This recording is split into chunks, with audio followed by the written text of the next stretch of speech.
সিদ্ধান্ত নেয় যে কাবা ঘরকে সে ভেঙে দেবে। তারপর আব্রাহা তার 60,000 সৈন্য নিয়ে এবং 13টি হাতি নিয়ে মক্কার দিকে আসতে থাকে। এর মধ্যে আব্দুল মুত্তালিব সেখানে পৌঁছে যায় এবং আব্রাহাকে বলে, আমি আপনাকে সতর্ক করছি, আপনি যে ঘরটাকে ধ্বংস করতে চাইছেন সেটা আল্লাহর ঘর, তাই এমন বিপজ্জনক কাজ থেকে দূরে থাকুন। কিন্তু আব্রাহা তার কোনো কথাই শুনতে চাইছিল না। আব্দুল মুত্তালিব তখন তাকে বলে যে, আপনি আমার উট ফেরত দিন।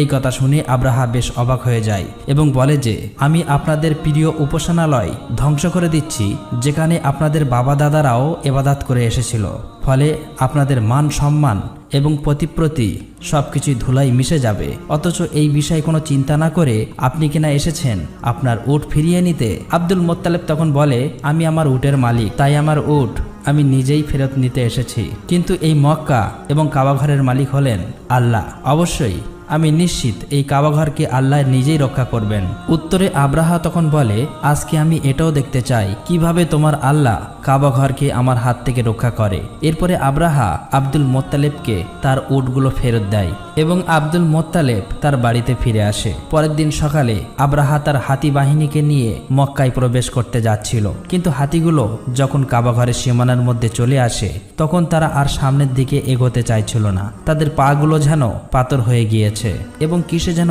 আটকে পড়েছে। আব্রাহা এবং তার সৈন্যরা তখন একটু চালাকি করে জোর করে তারা হাতিগুলোর মুখ অন্যদিকে ঘুরিয়ে দেয় এবং হাতিগুলোকে তারা ভালো ভালো খাবার খেতে দেয়, আর সেই সমস্ত খাবারগুলো ছড়িয়ে দেয় ঠিক কাবাঘরের সামনে। হাতিগুলো তখন সেই খাবারের লোভে আবারও কাবাঘরের দিকে এগিয়ে যেতে থাকে। এদিকে আব্দুল মুত্তালিব অনেক চিন্তিত হয়ে পড়ে। ভারাক্রান্ত মন নিয়ে আব্দুল মুত্তালিব কাবাঘরের সামনে চলে আসে। কাবাঘরের দরজায় একটি শিকল ছিল। আব্দুল মুত্তালিব সেই শিকলটিকে শক্ত করে চেপে ধরে আর কাবাঘরের দরজার উপর মাথা রাখে। এরপর মহান আল্লাহ তাআলার কাছে দোয়া করে বলে, হে আল্লাহ, এই ঘর তোমার আর এই ঘরকে রক্ষা করার দায়িত্ব তোমার। আমরা তো শুধুমাত্র তোমার গোলাম, তোমারই বান্দা। আমাদের পক্ষে আর কিছুই করার সম্ভব হচ্ছে না। এখন এই ঘরকে তুমি রক্ষা করো। কথাগুলো বলতে বলতে তার চোখ দিয়ে অশ্রু গড়িয়ে পড়ছিল।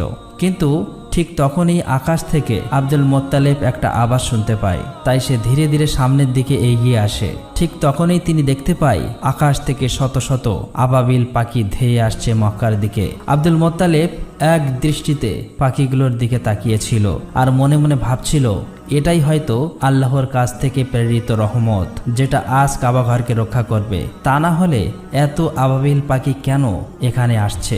আবার প্রতিটি পাখির কাছে 3টি করে পাথর ছিল।